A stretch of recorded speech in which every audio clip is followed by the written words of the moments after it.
폭력의 역사를 더욱 깊이 반성하고 성찰하겠다는 마음입니다. 할머니 가슴속의 응어리를 다 풀 수 있게 해드릴게요.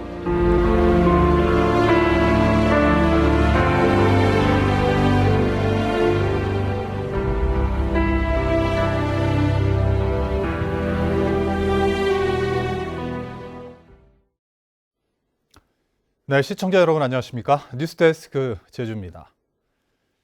네, 오늘은 해방 직후 극심한 이념 대림 속에 최대 3만여 명의 제주 도민들이 희생됐던 우리 현대사의 비극 4.3 사건이 발생한 지 73주년이 되는 날입니다. 문재인 대통령은 추념식에 참석해 4.3 희생자들에게 위자료를 지원하는 특별법에 서명했고 군과 경찰의 총수들도 처음으로 참석했습니다. 조인호 기자입니다. 4.3 당시 부모를 모두 잃은 88살 손민규 할머니. 당시 군사재판을 받은 뒤 행방불명됐던 오빠는 지난달 재심에서 무죄 판결을 받았습니다. 안타까운 사연을 손녀가 낭독하자 할머니는 하염없이 눈물을 흘립니다. 엄마라고 얼마나 불러보고 싶으셨을까요? 아빠는 얼마나 더 그리우셨을까요? 저보다 어린 나이에 엄마 아빠를 잃은 할머니를 생각하면 가슴이 먹먹해집니다. 4.3 특별법 개정안이 국회를 통과한 지 한 달 만에 추념식에 참석한 문재인 대통령. 문재인 대통령은 개정된 특별법은 4.3이라는 역사의 집을 짓는 설계도라며 후속 조치에 최선을 다하겠다고 약속했습니다. 정부는 4.3 영령들과 생존 희생자, 유가족과 국민의 염원을 담아 만든 설계도를 섬세하게 다듬고 성실하게 이행해 나갈 것을 약속드립니다. 희생자 배보상에 합리적이고 공정한 기준을 마련하고 군사재판 수용인 2천여 명의 특별 일괄 재심을 진행하며 유해 발굴과 유전자 감식을 지원하고 4.3 트라우마 센터를 국립으로 승격시키겠다는 구체적인 추진 계획도 설명했습니다. 정부는 한 분 한 분의 진실규명과 명예회복, 배상과 보상을 통해 국가폭력에 뺏긴 것들을 조금이나마 돌려드리는 것으로 국가의 책임을 다해 나갈 것입니다. 군과 경찰이 저질렀던 민간인 학살을 사과하기 위해 서욱 국방부 장관과 김창룡 경찰청장도 처음으로 참석했습니다. 문재인 대통령은 추념식이 끝난 뒤 21년 만에 전면 개정된 4.3 특별법에 대한 서명식을 가졌고 개정된 특별법은 오는 6월 24일부터 시행됩니다. MBC 뉴스 조인호입니다.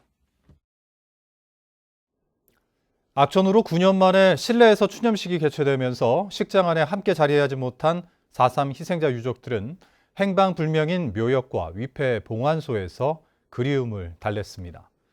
유족들은 올해 4.3 특별법 개정안 통과로 조금이나마 억울함을 덜게 됐다며 새로운 봄이 빨리 오기를 바랐습니다. 박성동 기자입니다. 빗속에 우위를 입은 유족들이 잃어버린 가족에게 제를 올립니다. 아버지 우리 이제 한 풀었으다예. 아버지 죄 나니우다예 이제 예. 죄 나니 걱정하지 맙소예. 4.3 당시 3살이었던 현마록 할머니는 초토화 작전에 아버지와 큰아버지를 모두 잃었습니다. 사라진 줄로만 알았던 아버지는 영남 형무소에서 곧 돌아오겠다고 엽서를 보냈지만 이듬해 6.25 전쟁이 발발한 뒤 영영 다시 보지 못했습니다. 지난달 행방불명 수형인 300여 명에 대한 재심에서 무죄를 선고받은 아버지. 70년 세월이 흘러서야 억울한 생이별에 한을 달랠 수 있게 됐습니다. 이번 재판은 이기니까 이제 죄는 벗은 거 아니에요. 죄인이라서 주건강도 좋은 곳에 못 가잖아요.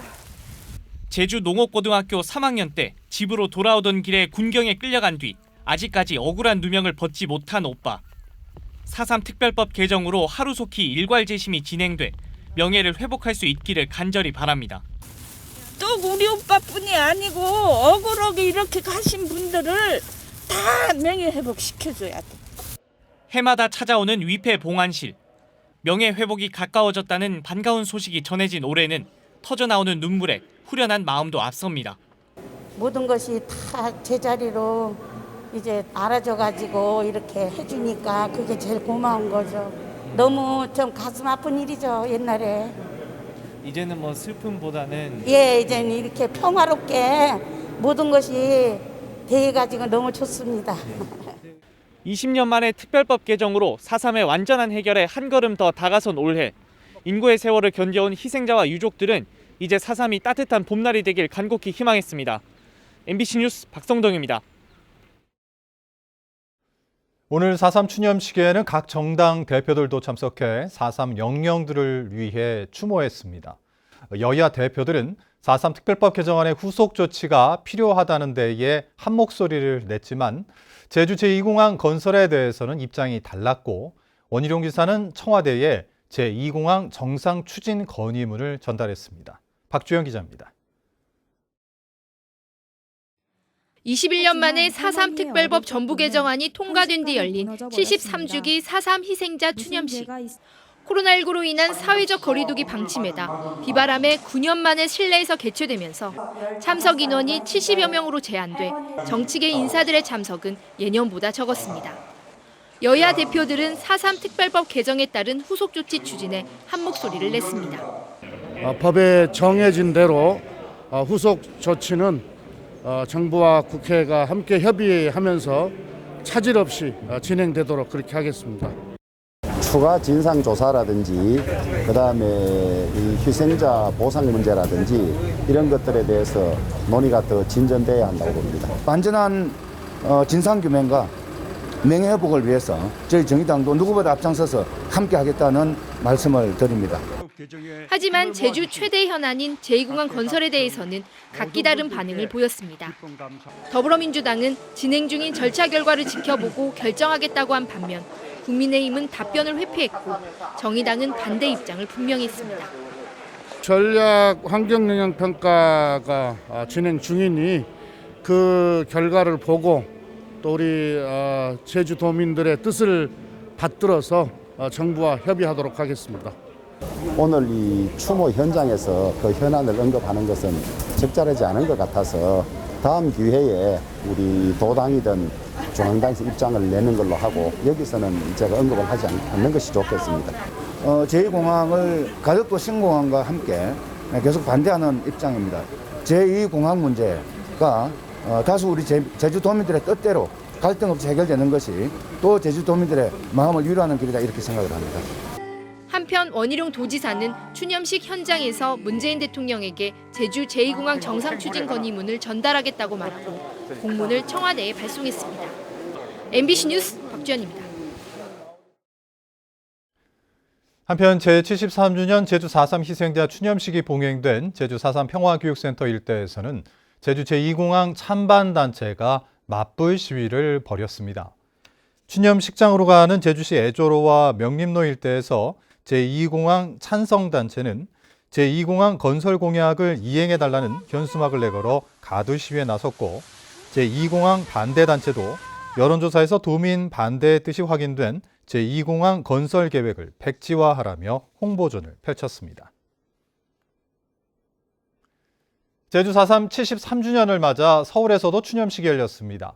제주 4.3 범국민위원회가 서대문 형무소 역사관에서 연 추념식에는 추미애 전 법무부 장관과 서울거주 4.3 유족 등이 참석한 가운데 희생자들을 추모했고 서울 시민들에게 4.3의 역사적인 의미를 알렸습니다.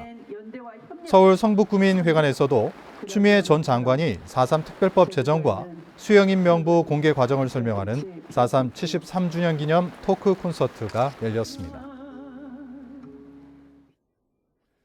차기 대선 주자들도 4.3 희생자들을 추모하는 SNS 메시지를 발표했습니다.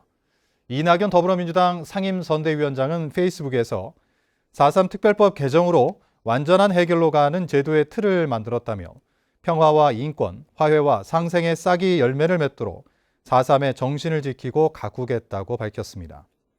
이재명 경기도지사도 페이스북에서 국가폭력을 바로잡는 데 공소시효가 없다며 진실을 규명하고 책임을 묻고 희생자에게 보상하는 일은 국가 공동체가 포기할 수 없는 대원칙이라고 밝혔습니다. 제주 4.3을 소재로 한 첫 번째 극영화인 한라산을 제주 MBC가 57년 만에 발굴하면서 사료적 연구에 대한 기대도 높아지고 있는데요. 영화 속에 묘사된 제주 4.3과 제작 당시인 1960년대의 정황이 과연 사실적으로 그려졌는지 오승철 기자가 짚어봤습니다. 영화 전머리의 4.3 당시 제주도민 6만 명이 희생당했다고 밝힙니다. In the space of a few months, 1/4 of our population was liquidated. 60,000 killed, 80,000 homeless. 4.3 사건 진상조사 보고서에 나온 2만 5천 명에서 3만 명보다 갑절많은 규모입니다. 이는 1960년대 제주 지역구 국회의원들이 주장하던 피해 규모와 비슷해 이를 인용한 것으로 추정됩니다. 한라산 중산간에 동굴을 거점으로 삼고 있는 무장대가 마을을 불태우고 주민을 죽이는 부분이 크게 부각됐고 경찰들은 양민을 보호하기 위해 해안에 쌓은 돌성에서 경계를 서는 모습이 담겼습니다. 하지만 실상은 1948년 11월 제주의 계엄령이 선포된 후 소개령과 함께 군과 경찰의 강경 진압 작전이 시작되면서 중산간 마을의 95%가 불타 없어졌고 무장대에 협조했다는 이유로 수많은 양민들이 목숨을 잃었습니다. 또 2만여 명이 해안마을로 쫓겨났고 무장대 고립작전의 하나로 장장 12km에 이르는 돌성을 쌓는 일에 주민들이 강제 동원되고 고초를 서는 등 엄청난 고초를 겪었습니다. 무장대 산하고 도민하고 이 차단을 목적으로 하겠다라고 하면서 중산간 마을을 전부 불태워지는데 이 제주 4.3 사건의 굉장한 피해 그 시점이 계엄령 이후에 그 학살과 이 영화 속 주인공 고 씨가 주목한 조천면 사무소의 공고문은 4.3 이재민 원주지 복귀 지원 사업, 주택 건축비 4만 원을 비롯해 농지 개간비와 가축 구입비 등을 지원했는데 당시 1인당 도민소득이 3만 원이었던 점을 감안하면 엄청난 금액입니다. 박정희 군사정권이 들어선 이후 제주 개발을 위해서는 중산간 마을 재건이 필요하다는 판단 때문입니다. 지난날 제주의 4.3 난동 사건으로 집과 가재를 잃었던 이재민들이 다시 원주지로 복귀하게 되었으며 그들과 만난 김수반은 그들을 위로 격려했습니다. 4.3의 책임을 무장대에 돌리는 대신 경찰과 군인은 양민을 보호하는 선한 존재, 그리고 박정희 정권은 4.3의 상처를 치유하고 재건에 앞장선다는 것으로 포장하려는 의도가 영화 전반에 깔려 있습니다. MBC 뉴스 오승철입니다. 4.3 민중항쟁 73주년 정신계승 전국 노동자 대회가 오늘 오후 2시 제주시청 앞에서 개최됐습니다. 민주노총조합원 99명이 참석한 가운데 열린 오늘 대회에서 참가자들은 4.3의 완전한 해결을 위해 미국의 집단 학살과 반인도적 범죄에 대한 공식 사과와 배보상, 진상규명을 촉구했습니다. 사회적 거리를 두기 준수를 위해 제주 지역 노동자 대회는 오후 4시부터 별도로 진행됐습니다. 제주 입도객 1명이 코로나19 신규 확진 판정을 받았습니다. 제주도에 따르면 그제 제주에 도착한 A씨가 부산 지역 확진자와 접촉했다는 통보를 받아 서귀포 보건소 선별진료소에서 검사를 받은 결과 633번째 확진 판정을 받았습니다. A씨는 무증상으로 서귀포 의료원 음압병동에 이송됐는데 방역당국은 A씨의 진술과 신용카드 사용 내역, CCTV를 분석해 동선을 파악하는 등 역학조사를 벌이고 있습니다. 감염병 예방법을 위반한 위생업소들이 무더기로 적발됐습니다. 제주시는 지난해 12월부터 석 달 동안 위생업소를 대상으로 집중 점검을 벌여 5인 이상 집합 금지와 영업시간 위반 등 감염병 예방법을 위반한 업소 241곳을 적발했습니다. 뉴스데스크 제주를 마칩니다. 시청해주신 여러분 고맙습니다.